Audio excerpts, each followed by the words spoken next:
Welcome to episode 47 of Published. Today I'll speak with Cevin Bryerman, the publisher and executive VP of Publishers Weekly. We'll talk about the importance of book reviews and how Kevin's seeing the publishing industry transform over recent years. Welcome to Published, a podcast by Greenleaf Book Group, where we'll discuss the ins and outs of the publishing industry, from writing a book and finding the right publisher to gearing up for a book launch. And now, here's your host, Greenleaf Book Group CEO, Tanya Hall. Welcome back to Published. In this episode, we'll hear from Cevin Bryerman about his work with Publishers Weekly, one of their premier publishing magazines and leading voices in the book industry. Cevin shares insight into the role of trade magazines in support of your book and discusses the changes he anticipates to see within the industry as the world of book publishing continues to evolve. Here's Cevin.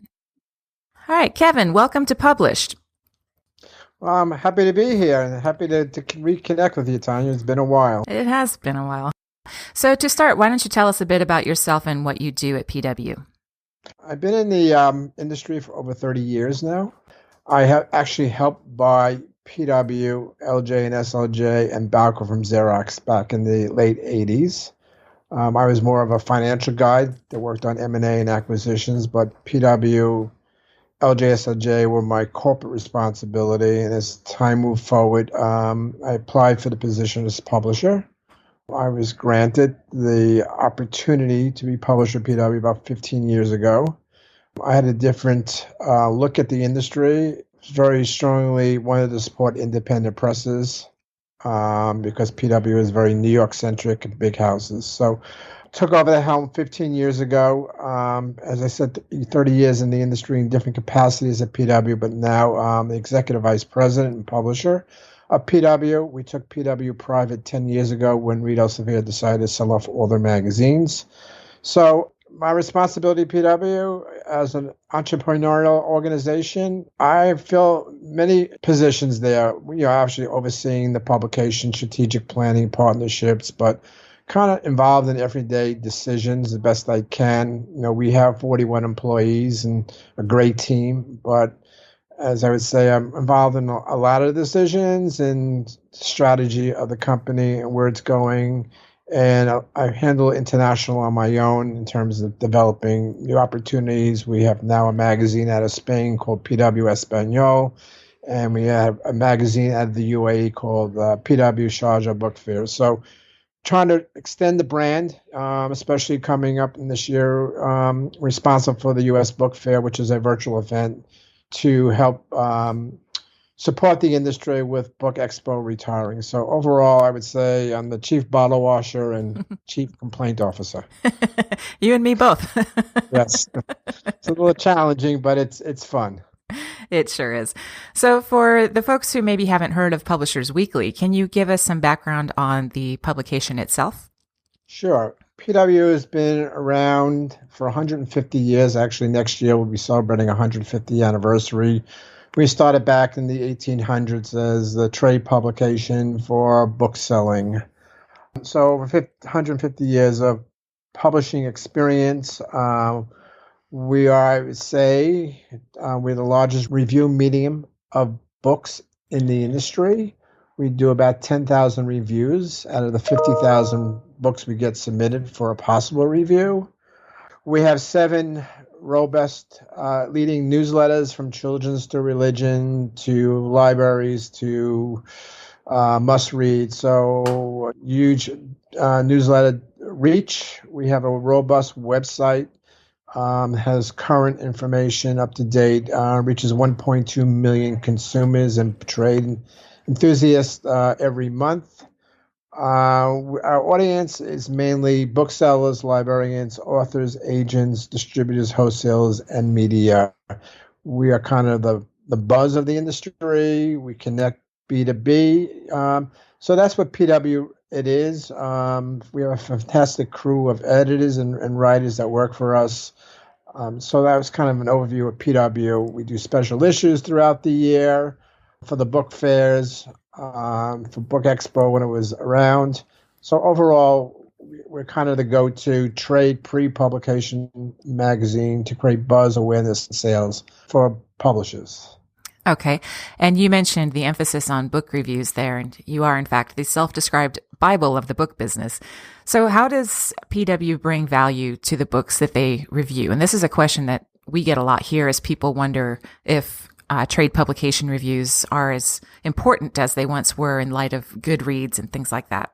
PW still the mainstay for booksellers and librarians to get independent reviews. Our editors or review editors are edited and make sure that they understand the category that they're reviewing. You can compare us to the Good Housekeeping Sale for products or consumer reports. Booksellers and librarians rely on PW's independent reviews. We can help create a buzz for a book for pre-sales and for pre-ordering. It's a trusted service that librarians and booksellers depend upon. We can, when you do get a good review, especially if it's a star review, as you know, Tanya, it definitely drives sales for that book, pre-sales.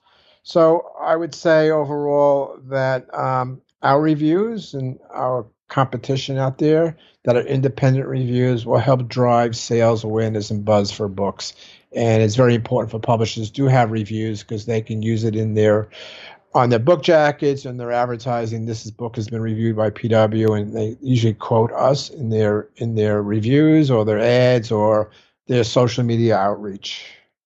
And I can say as an author myself, it's also just thrilling to have your book reviewed by Publishers Weekly. We do good reviews. We do, as you know, sometimes bad reviews. We're not looking to put a bad connotation on a book, but if somebody's relying on PW to actually make a buying decision, we need to be fair. And that's one of the reasons why PW has been around for 150 years, and it will create a buzz, and people, are looking for those type of reviews to actually put on their collateral and at sales conference and stuff like that. So whether you get a review on PW or LJSLJ, it's important to get it because they know there's independent reviews. Mm-hmm. When you go to like the websites like Amazon and there's reviews up there for 5 stars or 4 stars, you don't know really who's writing those reviews. It can be you can be your grandmother or a friend who just wants to help prop up the book for sales, but it's just more of an independent view on the book. Mm-hmm. Yeah, explained that well. So how can an independent author get their book reviewed by Publishers Weekly? I love to understand what you mean by independent publisher, since the lines have been blurred Sure. so much. Yeah, let's say somebody who's not affiliated with a traditional house, maybe they're self-publishing, maybe they've set up their own independent press, but they don't necessarily have a history with Publishers Weekly. Let me see if I can explain. We have 2 businesses, which we launched Book Life about 3 years ago. It's more for the indie self-published author who is not associated with a publishing house, who don't really have a true distributor like Greenleaf or Ingram or IPG. So Book Life helps that independent author get buzz about its book. Book Life is a free service, and we do have a paid review service, which I'll go into, where the independent publisher can go to PW's Book Life website, sign up, create a profile about their book. They can submit their book. They have, I think, between a year between the book is published and when it's out to go for a free review. So once they sign up for a profile, they submit their book. The editors will take a look at that book. We guarantee out of all the submissions each month, we get about 300 that we'll take 25% of those books and we'll do a review. They will be the same quality review a PW review is. It could be good, bad, star, indifferent, but it's a free service. If we do publish if we do the review, we will publish it in the magazine, and we syndicate out all our reviews to 36 major partners, from Amazon to Barnes and Noble to Fowler and Baker and Taylor. So they can do that way as an independent publisher, or they can go the paid review route, which is on the website, which also will guarantee them a review, but it's a paid review. A traditional PW Review is pre-pub. We want books 3 or 4 months in advance. They really have to be established with a distribution company. They have to have strong marketing collateral behind it. So it's a different way of going about it, but there's two streams. I say you can try the PW traditional, but most of the independent publishers, the book's already published out in the marketplace. So there's two venues you can go, Book Life or PW for discoverability. And Book Life, we're looking to help discover good talent because librarians and booksellers do want to see good authors that are not with traditional houses. And then obviously there's the hyperpub. Hybrid? That's it. You got it. Publishers that we do with traditional publishing. So depends on where you fit in the spectrum. And the most important thing about reviews is the submission guidelines. And maybe we should go ahead and jump into that because you mentioned that 3 to 4 month timeline, I believe you said. And correct. What are the rules, if you will, of pitching to Publishers Weekly? The number one rule is you can go to their website, publishersweekly.com. There's the tab called Submissions for Reviews. Just click on that tab and it will tell you how to submit your book for review. During COVID, we were only accepting e-galleys or different format digitally because we weren't handling physical books or ARCs in the normal way. Once we go out of COVID, we will change that policy back to more physical versus e-galleys, but you can submit both. So the guidelines, we really want books 3 or 4 months in advance because it takes us a good 4 to 5 months to actually, I would say 3 or 4 months to actually review a book. For instance, now it's working on April, May now for books for review. So there's the submission guidelines. My suggestions, if you're looking for a review, traditionally, always send in the book with something about how special it is to you. Mention this is your lead title if you're doing more than one book. But the biggest disqualification is if you're not following the guidelines that are set on the website, you'll be disqualified automatically because think about getting 1,000 books a week and we only do 10,000 reviews. And you have about 10 seconds to make an impression on the review editor to actually send the book out for a review.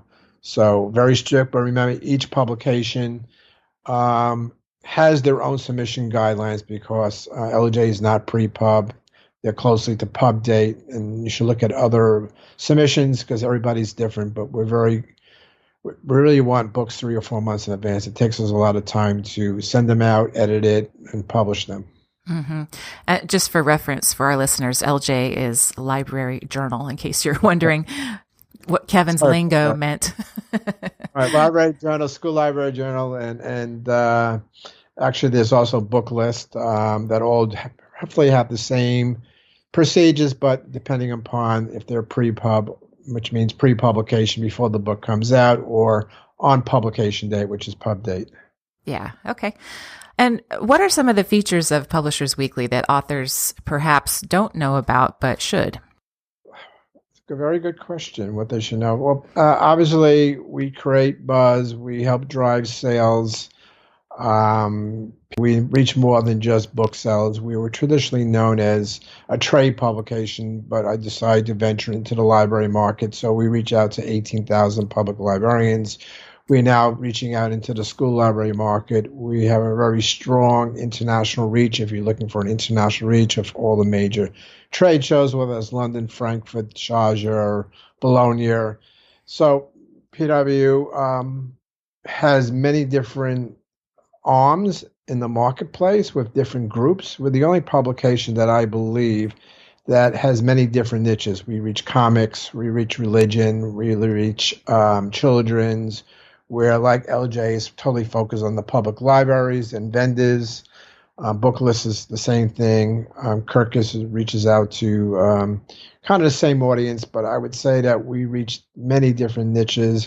So if you're publishing religion books, we will cover that. We'll write about that. We're 51 issues, so we have a lot of content to produce. So I think PW is just not more than just a trade publication. And we have a great outreach to consumers.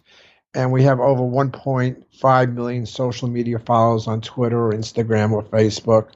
So consider PW also just not a print publication. We also have a lot of digital assets and content that goes out every day. So PW is more than just a magazine that's published 51 times.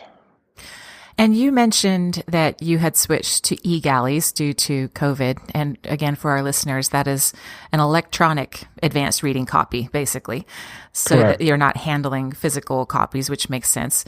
So that change came about, obviously, due to COVID and all of the occurrences of 2020. Are there other ways that the scope of Publishers Weekly has changed, given what 2020 has brought us? Well, I think it was a good time for PW to rethink their strategy and where they were going. We've pivoted a lot more to digital editorial content and marketing assets because people were not actually picking up the physical copy. We kept PW open throughout COVID to our readers to make sure that PW was reading either in print or digital. We wanted to support the bookstores. We wanted to support the libraries who were going under a lot of financial stress. So we pivoted in terms of open access, where we are a paid publication for librarians and other media. Booksellers get it for free. We've created a lot of different digital marketing products to help our clients, publishers, get the word out, whether it's Books on Tap Live, which is a live interview on YouTube and Facebook. We've launched Live from the Library Lounge, which is more of a conversation with key speakers in the library community. Again, we're launching in May a virtual book fair to help create buzz about books, and that's what we've been hearing lately. They're having issues with getting the buzz and about a book or a title or an author. So we pivot a lot. Everybody has been working from home. We're looking at, since we are Manhattan and our office is on the 16th floor of a high rise. Now, how do we bring employees back safely? So we're looking to kind of continue home working for a while, maybe downsize our office space. So we're just listening to the market and we're trying to support the market. We're doing a lot of site licensings for our magazine just to make it more digital savvy so people don't have to worry about opening up packages. But I think we're coming out of that where the market's starting to come up. But PW will continue to do what we do best, is publish content in print and digital and come out with different newsletters or different opportunities for publishers to market themselves or for way authors can get a buzz about their book. Mm-hmm. And you've been doing this for a long time. And as a person who's been in the publishing world for many years, how have you seen the industry change and transform over the years? And what do you think the future might look like? So I'll start back when print was king and then ebooks came into the marketplace probably 10 years ago that everybody was saying print is dead. Yeah. Print is still alive. Print is still happening. And I don't think print books are going away. Then you had ebooks that really, flourished. And now, a couple of years ago, it started to decline about ebooks. And then audiobooks came in and audiobooks had a big spike in the industry because of COVID and people weren't physically going to a bookstore. They were taking out books from the library through services like Overdrive or Hoopla. So now, that's transformation. Now the industry is looking at, how important are trade shows. Tanya and I used to go to trade shows every year, 3 or 4 or 5, and now they become virtual events because people don't want to get on a plane right now. People don't want to be around 20, 30,000 people at a trade show. So you see these ups and downs. Bookstores are flourishing back in 15, 20 years ago. Now bookstores are trying to reinvent themselves with cafes and online ordering things so people don't have to go to the stores. So out of COVID and out of other issues that happen throughout the year, it actually makes publishers rethink their business. And actually, I think is a good thing. We're rethinking how PW is marketed or how we gather content or what kind of content we put out.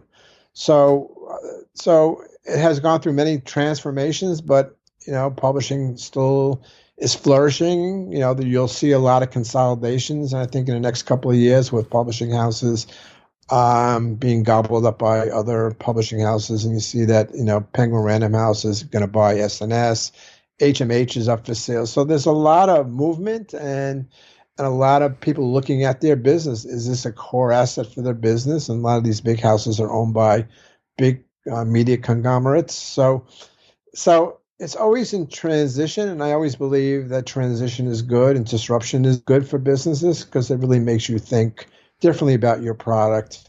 I would never think about expanding PW internationally, but now we have 2 magazines out of the Middle East and out of Spain, and we're looking at other opportunities. I never thought I'd be in the virtual book fair business, but it's an opportunity to fill a gap. So the future of publishing, I don't think anybody has a crystal ball, but I think publishers are looking at the new virtual world that they were kind of forced into to get buzz about their authors and agents and titles. So what is the future like? Will we have physical trade shows in a year from now? I don't see physical trade shows happening in 2021. How many more independent presses might be sold off? What will the bookstore look like? Yeah, I think it'll be a different format. Libraries will be a different format. They have a different way of doing business now. They have to serve the community in different ways. So I think it's in the development stage of what the industry is going to look like. So if I had a crystal ball, I'd be probably making millions of dollars, but it's like Wall Street. But I think people are going to do business differently. I'm not going to get on a plane anymore and spend, $100,000 at trade shows. I can save that money and pour it into developing new products. And I think that's what publishers are doing. Will they be author tours? Yeah, I'm sure there'll be author tours, but maybe they're more virtual author tours. So I think a lot of publishing houses saved a lot of money, and they can deploy that into maybe trying, augmented reality, artificial intelligence again. I think people are looking for new ways to deliver books to not only the bookstores and libraries, but to consumers. They're dealing with Amazon. I think Amazon is a good thing and a bad thing, but I just think there are new innovative products that have come out of technology, and I think technology, if you look at like DoorDash and Uber, they disrupted businesses for the good and for the bad. But I think that's what we're going through. So I don't really know what the next step is. I think people just are trying to experiment for what the new thing is going to be. Everybody was hopped on social media and blogging for a while. It's kind of died down a little bit, and they're actually looking for new content. Diversity is a big thing in the industry, and that will continue to move the industry in having diversified books, diversified imprints, diversified staffing. So I think diversity is going to change the way publishers look at books, authors, and who they buy and don't buy. So I think diversity will change the industry big time going forward. Yeah, and that's a good thing. It's interesting, too, to think about or to look at the overall 2019 to 2020 book sales being basically flat in the trade section, maybe a little bit up, but the mix of genres changed so dramatically. And you saw, for instance, juvenile nonfiction with people trying to keep kids busy at home during the quarantine just skyrocket. So it's been interesting to watch those swings for sure.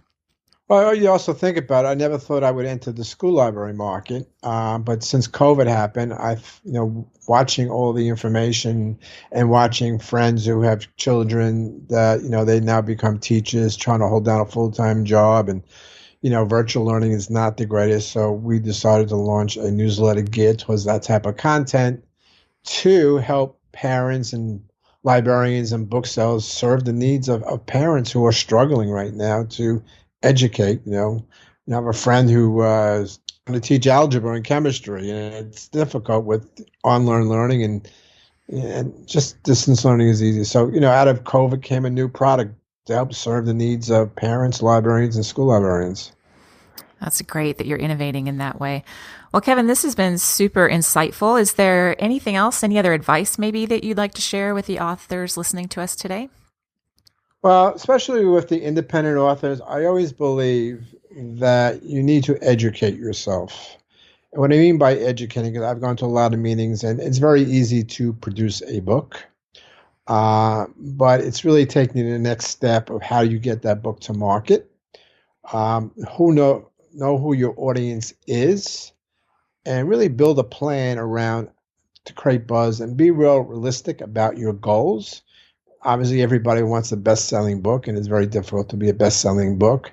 Profit margins are not big on book sales, as Tanya can tell you. Mm-hmm. But you really got to, I always believe there's great associations out there like IBPA that can help educate yourself. And if you educate yourself, I think you'll not fall into all the pitfalls that are out there, and you're going to spend a lot of money to get your book out there. But hook yourself up with like a Greenleaf distributor if that's where you want to be. But really educate and learn more. And I would join associations and educate and read. Just don't read just PW. Read what's going on in the book section of the New York Times. Get familiar with what authors are doing. I would read reviews and how reviews are critiqued. So I think the big thing, and I always said, we went to elementary school, high school, and college to educate ourselves. When it comes to doing books, you got to do the same thing. Be educated and network off of people. Booksellers love to have conversations with authors. Same thing with librarians and with people in the industry. It's a kind of industry that wants to help each other out because it's all about the written word. So that would be my big takeaway from everything is educate yourself, make sound decisions, but have a business plan for your book because there's thousands and thousands of indie books out there that you spend a lot of money and then you scratch your head and say, well, I only sold 1 or 2 books. But you got to really have a plan, but be realistic about your book. Yeah, good advice. Well, Cevin, thank you so much for joining us on Published. It's been a pleasure. Great. Appreciate it, Tanya. Be well. Hope to see you at some place, whether in Texas or in some trade show. But let's catch up soon and be well. Sounds good. Thank you, Cevin. That's it for our episode today with Cevin. We hope you enjoyed learning about Publishers Weekly and the how and why of getting trade reviews for your book. For notes and resources from today's show, go to greenleafbookgroup.com/episode 47. You can also find advice for writing, publishing, and promoting your work in my book, Ideas, Influence, and Income, which you can learn about at ideasinfluenceandincome.com. If you've enjoyed our show, please rate and review us on iTunes. Sure means a lot to have your feedback, and it helps us make sure we're answering your publishing questions. A big thank you to Eleanor Fishborn, who produces the Published podcast. We'll be back next month with another new episode. Thanks for listening to Published. To learn more, please visit greenleafbookgroup.com. And remember to subscribe to this podcast on iTunes.